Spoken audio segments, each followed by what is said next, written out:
Hola, buenas tardes. Les saluda Libertad Hernández, soy encargada de comunicaciones de ISA Interchile.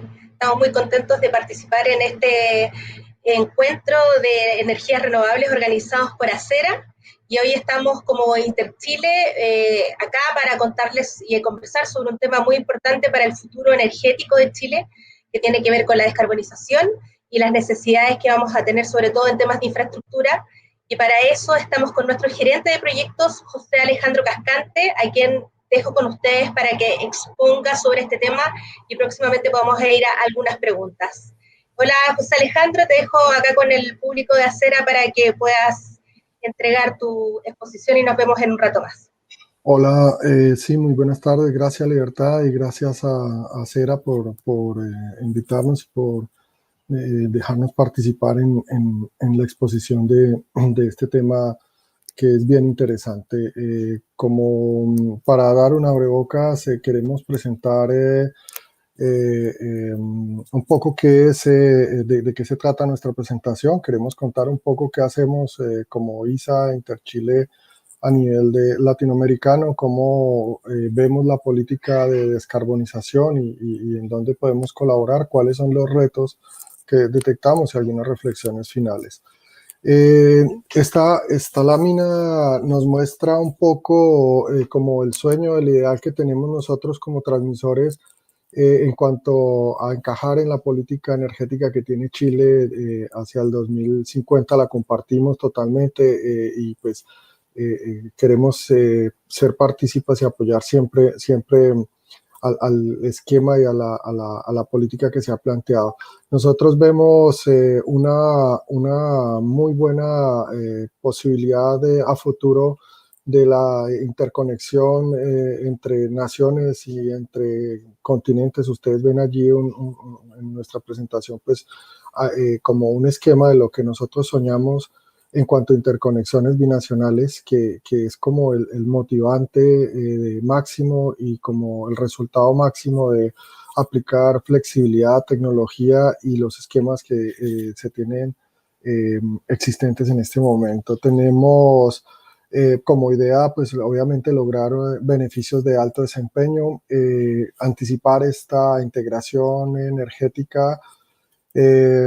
Tenemos y creemos en las interconexiones globales y obviamente en Chile en particular poder garantizar el acceso de los proyectos de energía renovable que se puedan hacer de manera sustentable, que dar condiciones estables para el ingreso de estos proyectos tan relevantes para el sistema. Quería contar un poco y precisamente por ello qué hace ISA, cómo lo hace y dónde podemos nosotros encajar aquí. Nosotros pues somos un grupo empresarial multilatino que estamos en Centroamérica y en Sudamérica. Es un grupo que tiene origen en Colombia, pero pues la operación está distribuida en los países, en 8 de los países que tenemos en la región.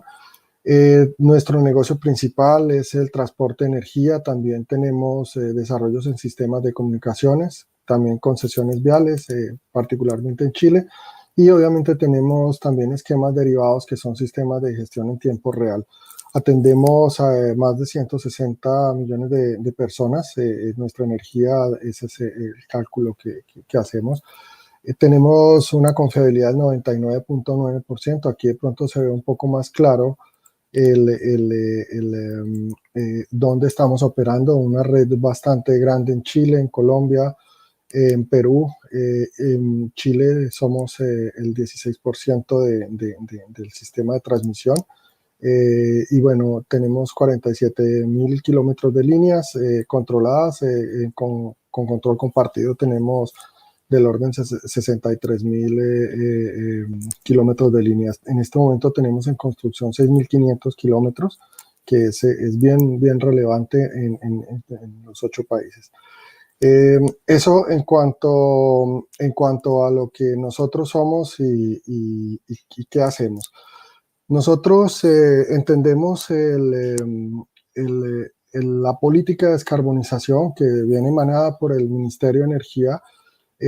Y en pocas palabras, pues entendemos que inicialmente se arranca con el cierre de algunas centrales de carbón que tienen un alto nivel de obsolescencia, esto muy en lo práctico, y obviamente viene acompañado por un reemplazo de estas centrales de carbón por desarrollos renovables. Es como la balanza que estamos mostrando. Nosotros obviamente, viendo las políticas que implementadas por el ministerio, vienen apalancadas por una estrategia flexibilidad en cuanto al mercado, población y operación flexible, y un fortalecimiento obviamente a la transmisor como un habilitador de ese proceso. Aquí pues un poco mencionamos cuáles son ya en detalle cómo se arrancó el proceso, porque no solamente es el cierre de centrales a carbón, también pues tiene muchas acciones derivadas al respecto, pero en esencia lo más relevante y lo más positivo es el cierre el planteamiento del cierre de 28 unidades. Ya se arrancó con un paquete de más o menos 1.731. Esta curva muestra un poco lo que se planeaba hacer al 2040, pero también cómo ha sido la aceleración de la salida de estas centrales térmicas. Esto obviamente está dentro del esquema de la planificación a largo plazo, es como para mencionar un poco la situación. Este mapa que quiero mostrar es referente precisamente a ese potencial de RNC, que este es el reemplazo de esas centrales térmicas que se están sacando. Como ustedes pueden ver, el gran desarrollo de energías solares eólicas está bastante concentrado en la zona norte del país, y en la zona sur tenemos una capacidad, una posibilidad de desarrollo de proyectos obviamente hidráulicos y viento. Este mapa que nos muestra 5 escenarios, una proyección al 2040, tiene precisamente la intención de ver el tamaño de estos desarrollos en las diferentes tecnologías que se tienen, y como ustedes ven, están muy al norte o muy al sur de Chile, y la concentración de los consumos se encuentra en la zona central. ¿Eso qué significa para el sistema de transmisión? Como ustedes saben, aquí hemos hecho pues una simplificación bastante simple, digamos, sí, bastante básica de lo que nosotros tenemos hoy. Me concentré en el sistema de 500 kilovoltios, que es, digamos, la columna vertebral, donde tenemos concentradas, o teníamos hasta hace un par de años, varias grandes plantas térmicas en el sur, Coronel, acá en Santiago y en la zona norte, y obviamente unos desarrollos bien importantes a nivel hidráulico. ¿Qué nos ha sucedido? Llevamos 10 años de una sequía muy fuerte, lo que hace que la generación hidráulica no sea, digamos, tan constante y no esté tan disponible para el sistema. Obviamente la política de descarbonización viene de la mano con esto, y unas condiciones que se vinieron dando desde el 2012-2014 para un crecimiento o facilitación para los proyectos RNC. Esto pues como consecuencia nos lleva efectivamente a una red, nosotros la llamamos más verde. Pero ¿qué sucede, qué sucede allí? Ustedes ven aquí, nosotros graficamos como simplificado el sistema de transmisión. Entre más rojo pues está más utilizado, y estamos llegando a un punto donde tenemos una especie de cuello de botella, que ahora lo vamos a ver con una infografía también muy simple, donde ahora estamos viendo que se modificó o se está modificando el sitio y el cómo estamos generando. Aquí la generación hidráulica, que era muy fuerte debido a estas condiciones del cambio atmosférico, cambio climático, ya la capacidad de generación, siendo que son las mismas centrales, se ve mermada por efectos invernadero y pues todo lo que nos ha generado esta sequía. El cierre o la desaparición o la reducción de algunos de los ciclos de generación térmica, y el incremento en la zona norte de plantas eólicas y solares. Entonces, pues aquí resumimos un poco como de esta manera infográfica ese reemplazo que implica. La generación se nos pasa muy del sur hacia el norte. Se están generando algunas líneas que seguramente en algunas zonas van a entrar en desuso. Obviamente esto genera una generación variable, o sea, es una generación que, como sabemos, la energía solar se produce en el día y la energía del viento pues depende del viento, entonces cambia las condiciones de estabilidad del sistema. Los proyectos eólicos y solares son proyectos que normalmente tienen una duración muy corta de ejecución, se han logrado proyectos en 2 años o un poco menos, y pues obviamente estas condiciones hacen que la red tenga que ser adecuada. En principio, como ustedes ven, transmitíamos una cantidad de energía y ahora, pues estamos prácticamente trasladando esta generación al norte del país y obviamente la línea de transmisión o las líneas que vienen en paralelo del sistema de 500 y 220 hoy, digamos, están muy juntas. En general, nosotros, y paso aquí nuevamente a la misma infografía, esto ya viendo un poco el tema de cómo, de manera muy simplificada, vemos nosotros el ejercicio de Cardones-Polpaico, pero también estamos incluyendo pues, las líneas que vienen del norte. En el 2014, más o menos, 2012, el decreto es del 2011, se diseñó una línea para 1700 MVA de transmisión, pero en los últimos años se ha generado el ingreso acelerado de generación RNC. Yo pongo aquí una franja entre el 20 y 25 porque de acuerdo a los proyectos que están relacionados, simplemente se están entrando en el mismo cuello de botella.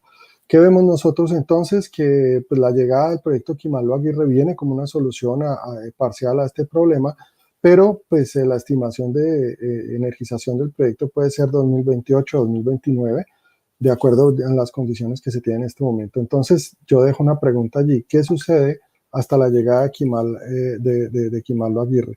Esa es como una de las preguntas a las que nos lleva esta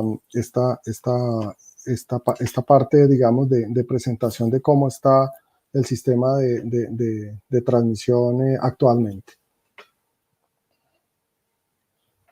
Diver. Alejandro, con respecto a este último tema y sobre la necesidad que tenemos hoy en transmisión y la gran cantidad de oferta de fuentes renovables, ¿es factible que un proyecto como Quimalo-Aguirre pueda ser la solución instantánea a lo que necesita Chile? ¿Y en cuánto tiempo podría haberse reflejado un proyecto así? ¿Y qué podemos hacer entre medios si los tiempos no son los óptimos? Claro, definitivamente, y lo que estamos viendo acá en este diagrama simplificado es que el ingreso de generación eólica y solar llega al orden de los 5 gigawatts, 5.000 megas, y de ese orden contamos con una línea de 1.700 y en paralelo unas líneas que llegan a 390, o sea, contamos con una capacidad de 2.000. ¿Qué va a suceder en los próximos 2 años? ¿Qué es lo que nosotros anticipamos? Pues una congestión del sistema y va a tener que haber una especie de sorteo o curtailment obligatorio de muchos de los parques solares. Pensamos nosotros que la solución del proyecto Quimalo-Aguirre es una muy buena solución, básicamente porque es un proyecto contundente, tecnológicamente está muy bien equipado, pero toma su tiempo. Es un proyecto multiregión de 1.500 kilómetros, con un factor tecnológico importante, en el cual pues hay bastantes tareas que acometer y que precisamente se estima 2028-2029. O sea que hoy, estando en el 2021, tenemos 5 o 6 años donde este mismo crecimiento de parques solares y eólicos en el norte se va a seguir incrementando en su construcción, y pues va a venir entonces una pelea por el acceso a la autopista o al sistema de transmisión. Esa digamos, es como nuestra visión en ese caso. Y entendiendo cuáles son los riesgos que los inversores enfrentan con respecto a los riesgos de los retos que tienen los inversores para este proyecto, que sobre todo es un proyecto que viene ya sin estudios de franja por parte del Estado. Entonces, ¿cuáles son los riesgos a los que nos enfrentamos como transmisores? Sí, definitivamente el riesgo más importante realmente no es técnico. O sea, construir líneas de transmisión como tal no es un problema, es un problema logístico. Construir 3.200 o 4.000 torres es un problema logístico que muchas de las transmisoras lo pueden hacer. De hecho, nosotros construimos una línea de 2.300 kilómetros en Brasil con un plazo de construcción, netamente construcción del orden de 23 a 25 meses. Las estaciones conversoras también es un tema que se maneja en 3 o 4 años, pero el problema más importante que se está viendo y que la ley de franjas definitivamente venía a solventar son los, digamos, problemas o dificultades que se derivan de todos los procesos de tramitación predial, ambiental, social, porque definitivamente un proyecto tan importante requiere un tiempo de maduración y una correcta atención a las comunidades, a las etnias, al mismo ambiente, y eso, digamos, no se puede hacer tan a la ligera. Entonces, si somos muy consistentes en ello, vemos que un proyecto, un proceso de RCA y de licenciamiento bien ejecutado puede tomar del orden de unos 3 años. Y hablo para un proyecto de estos que es multirregión, donde se tiene que integrar tanto entidades centrales como regionales. Y ahí, digamos, está el reto más importante y es uno de los aprendizajes más importantes del proyecto Cardón-Espolpaico, esa integración regional y central entre seremis, entre corporaciones ambientales es muy relevante, y para hacerlo bien, con la debida participación ciudadana y con todo el proceso, toma del orden de 36 meses o un poco más. Entonces, esto le deja a la construcción del proyecto un plazo muy, muy acotado que digamos, sería como el mayor riesgo que se ve en principio. Alejandro, y Cardón Espolpaico fue el gran habilitador de energías renovables, y a los 6 meses ya sabíamos que había llegado a tope y que se necesitaba más infraestructura. Pero hoy, ¿qué papel puede jugar Cardón Espolpaico en esta transición hacia la construcción de Quimallo Aguirre? Claro, tanto Cardón Espolpaico como las otras líneas que vienen en paralelo, y como lo estábamos mostrando en las hojas anteriores, el proyecto, existe una infraestructura existente en este momento, una infraestructura importante que en su momento habilitó el ingreso de la energía renovable. Pero viene el siguiente paso, que es mantener, y dado que viene creciendo, pues tiene que poder habilitar ese crecimiento. En ese sentido, la propuesta, y dada esta ventana de tiempo que se tiene tan corta, porque estamos hablando que la solución puede llegar dentro de 6 años, pero la necesitamos ahora. Esto es como el oxígeno para una persona. Si tú lo necesitas ahora, no puede llegar el oxígeno dentro de varios días. Entonces, haciendo esta analogía, existen esquemas tecnológicos que podrían ayudar a mejorar la condición de la red actual. Es algo que se ha venido implementando en muchos sitios, incluso acá en Chile tenemos ya varias soluciones implementadas que pueden ser desde baterías, y no solo las baterías en el punto donde se genera, sino las baterías que me ayuden a descongestionar el sistema de transmisión. Básicamente son grandes paquetes de batería que se pudiesen instalar en las zonas de alto consumo, por ejemplo. El uso de electrónica de potencia que nos permita mejorar el control de las redes. Y ahora, digamos, tengo aquí un poco la presentación de cuáles son este tipo de soluciones que se pueden aplicar, que se vienen aplicando a nivel mundial en algunos sectores. Aquí estoy mostrando un poco esas soluciones.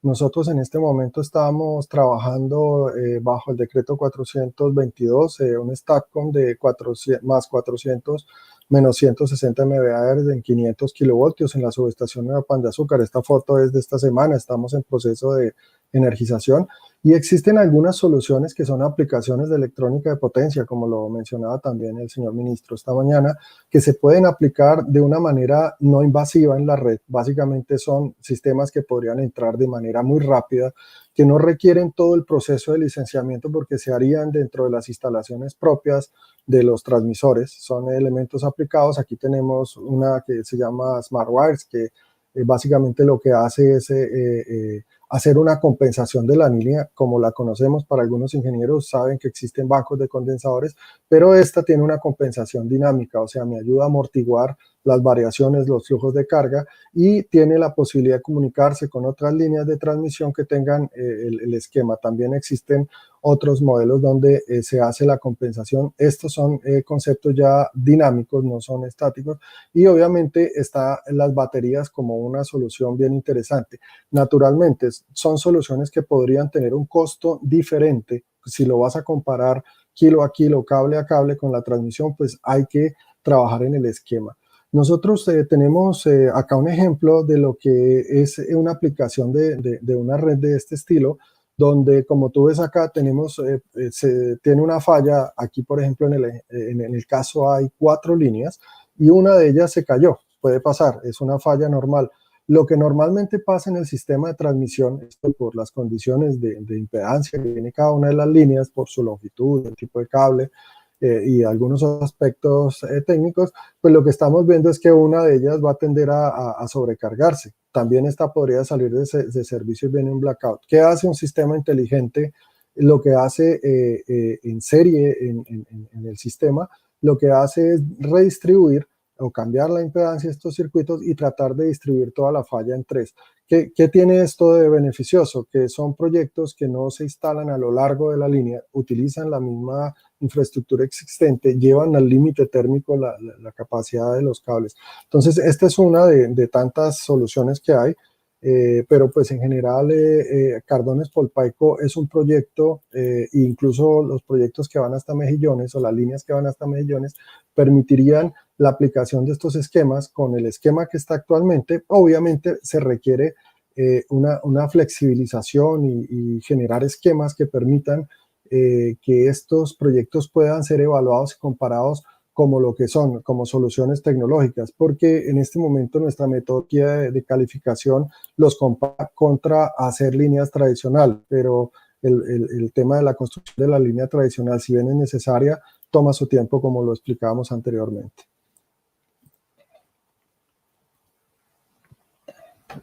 Eso. Disculpa, Alejandro, sobre algunas preguntas que nos llegan, tú mencionaste el tema del almacenamiento de energía.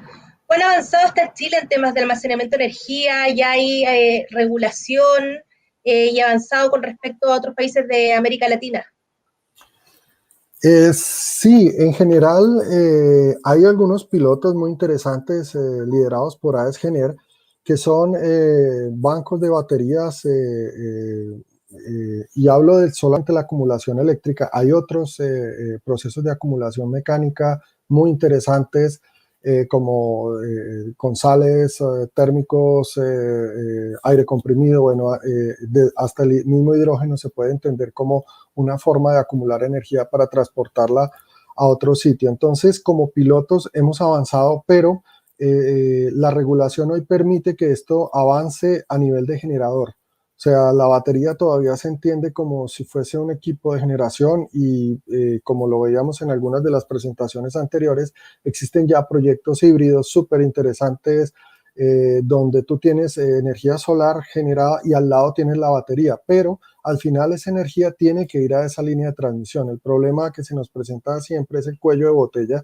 Entonces, soñamos, digamos, con una regulación que permita que o la batería se ubique en otro sitio que no sea el sitio donde se genera. Para eso vas a tener que usar la carga de la batería a través del sistema de transmisión con el sistema de inyecciones y retiros, por ejemplo, que ya lo tenemos habilitado, o permitir a los transmisores también dentro de su rol, permitir también la instalación de baterías como elementos propios del sistema de transmisión.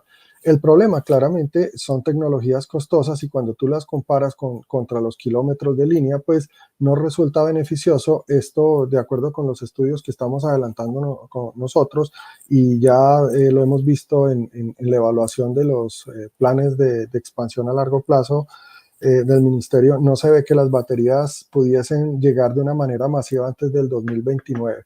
Como lo estamos viendo, debería ser un proceso, y digo debería ser con el deseo que pudiese hacerse dentro del próximo año o los próximos 2 años, dado que también instalar un banco de baterías es un proyecto que puede tomar del orden de 2 años, mientras que naturalmente lo comparamos con los 6 o 7 años que puede tomar una línea de transmisión de un porte relevante. Entonces, sí, esa es como nuestra visión. Nos consultan sobre lo que nos referimos en las primeras preguntas sobre la falta de estudio de franja por parte del gobierno. ¿Cuánto más podría retrasar el avance de un proyecto de transmisión como Kimal? ¿Y cuál es el riesgo para los inversionistas de que pueda ocurrir algunas lecciones que ya se aprendieron de lo ocurrido con Cardones Folpaico? Claro, es diferente la aproximación que se tiene cuando es el Estado en su conjunto, cuando él aborda la gestión territorial de inicio, porque el proyecto tiene la bandera del Estado chileno, está comandado por el Estado, está regulado por el Estado. Es diferente cuando tú llegas como un inversor convencional a tratar de hacer esa gestión territorial. La forma como se mira es diferente y en ese sentido la ley de franjas tiene un potencial inmenso porque es el Estado chileno en su conjunto el que está hablando para promover una obra de transmisión y obviamente garante del cuidado de comunidades, garante del cuidado de la naturaleza, que también obviamente los inversores privados lo hacemos, pero resulta un poco más difícil. Esa dificultad se transforma en tiempo nominalmente. Puede que el costo pueda ser mayor o menor, pero es diferente cuando un privado tiene que entrar a 25, 30 comunas diferentes a hacer procesos de negociación, de socialización de un proyecto, y el problema de los proyectos de líneas de transmisión es que son proyectos lineales que van de lado a lado. ¿En cuánto se atrasa o cuánto podríamos comparar? No tenemos en este momento un indicador claro porque los primeros proyectos que vienen con ley de franjas están en este momento en proceso de franjas. Quimalo Aguirre se sacó de esto y no tenemos todavía como una forma de compararlo, pero sí podríamos anticipar que los problemas de estos proyectos de larga longitud se pueden repetir si no aplicamos la herramienta que nos ha entregado el mismo Estado para estos proyectos. Entonces, pues nuestro mensaje siempre ha sido aprovechar esta herramienta tan valiosa que es la ley de franja, la intervención del Estado con su logo para un proyecto de este carácter, porque pues son proyectos de carácter nacional realmente. Alejandro, como para ir cerrando, nos consultan, y lo voy a marcar en la experiencia que tiene ISA en nivel latinoamericano. ISA construyó una línea de las características de Quimalo Aguirre en Brasil. ¿Nos puedes contar cómo fue esa experiencia para ISA? Y también nos consultan cuáles son los beneficios de una línea con las características de Quimal para el sistema eléctrico. Claro, arranco por la parte final. Los beneficios de una línea de estas son bien importantes porque tú puedes transferir grandes bloques de energía en una sola infraestructura. La línea, si la comparas con una línea de 500 kilovoltios, es más pequeña, o sea, no son tan altas, llevan solamente 2 juegos de cables mientras que el otro tiene 6 cables. Digamos que en lo visual hacia la comunidad el impacto visual es un poco menor, dado que se utiliza mucho mejor la tecnología y se transmite más energía por costo de kilómetro, pues efectivamente a lo largo de la línea es muy bueno. Lo otro que tiene el sistema DC es que tú puedes controlar los flujos de potencia que se están entregando, mientras que en el sistema AC pues tienes que gobernar esos flujos ya con la inyección de generación o para poder atender la demanda. En este caso, tiene beneficios de la controlabilidad del sistema. Y en lo que respecta a nosotros, al proyecto Madeira, que fue uno de los proyectos emblemáticos que realizamos, digamos que la gran experiencia o lo que se puede contar de este proyecto es que es un proyecto que se hizo en plazos cortos, en plazos adecuados. Obviamente estamos ante regulaciones diferentes. La regulación en Brasil tiene otra condición un poco diferente, pero sí contar que se pueden hacer este tipo de proyectos, que el caso de Chile tiene que ser muy exitoso. Tenemos mucha fe en el que el proyecto va a salir muy bien. Nosotros como ISA queremos participar y apoyar en todo lo que esté a nuestro alcance para que este proyecto sea pues efectivo para el país. Entonces, en ese sentido, lo que podemos dar es un ejemplo de que en América Latina se pueden hacer proyectos de este porte y que la DC no está tan lejos como pensamos, no es un tema del norte del mundo ni de los países altamente desarrollados, sino que también América Latina, digamos, tiene la capacidad y posibilidad de hacer un proyecto de esta categoría. Bueno, Alejandro, ya estamos cerrando nuestra participación. ¿Alguna reflexión final que quieras entregar al público sobre este tema hoy?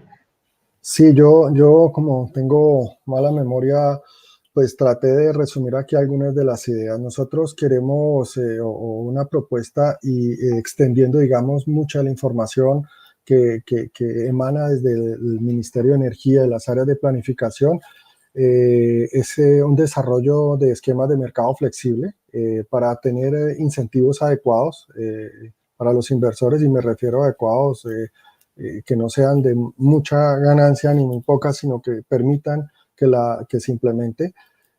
Obviamente esto tiene que ir de la mano con una adaptación regulatoria. La tecnología se está moviendo a pasos agigantados, las necesidades del sistema también, y la adaptación regulatoria es necesaria. En ese sentido, obviamente, un marco de estabilidad tanto para el inversor en cuanto a tasas, en cuanto a rentabilidades, para el mismo usuario y obviamente para el regulador facilitaría mucho tener, digamos, un nivel de estabilidad. Obviamente la flexibilidad en la operación del sistema, seguir con la automatización, seguir con el uso electrónica de potencia, obviamente enmarcado dentro de análisis costo-beneficio, pero es importante para el sistema. Obviamente potenciar, y como lo ha venido haciendo nuestro Estado y el Ministerio, potenciar proyectos PMGD de autogeneración, net billing y estrategias de generación local ayudan en cierta medida a reducir la presión sobre el sistema troncal, o sea que abre una ventana de tiempo para que se pueda ampliar de mejor manera. Obviamente continuar con los procesos de ley de franjas, no abandonar, ese es un proceso bien importante. Y obviamente pues trabajar en la anticipación de todos los procesos sociales prediales para lograr que los plazos de construcción sean adecuados. Y obviamente una tarea que tenemos que hacer todos como en la industria es continuar con ese proceso de conocimiento tecnológico que nos permite integrar estas soluciones de manera más adecuada. Eso básicamente es lo que nosotros vemos. Vemos un potencial interesante en el proceso de repotenciar las líneas existentes y adecuarlas para evitar tener que hacer líneas tan grandes en tan corto tiempo, ¿no? Básicamente eso es lo que podría comentar. Bueno, agradecemos, José Alejandro, tu representación sobre este tema por ISA Interchile en este Summit de Acera, y algunas dudas o preguntas que hayan quedado hacia el público que hoy nos escuchó. Los invitamos a ver las redes sociales de ISA Interchile, en LinkedIn, en Instagram y Facebook como ISA Interchile, donde pueden dejar ahí sus consultas y se las podremos ir contestando. Así que muchas gracias, José Alejandro. Muchas gracias, Acera. Gracias a ti, gracias a Acera por la oportunidad, y pues un gusto y bueno, muy atento a cómo evoluciona nuestro sistema de transmisión como habilitador. Creo que es bien interesante lo que se está haciendo y bueno, vamos con mucha energía para lo que viene en esta recuperación de COVID, ¿no? Que es bien interesante lo que viene y tengo mucha fe en que todo va a salir bastante bien. Muchas gracias.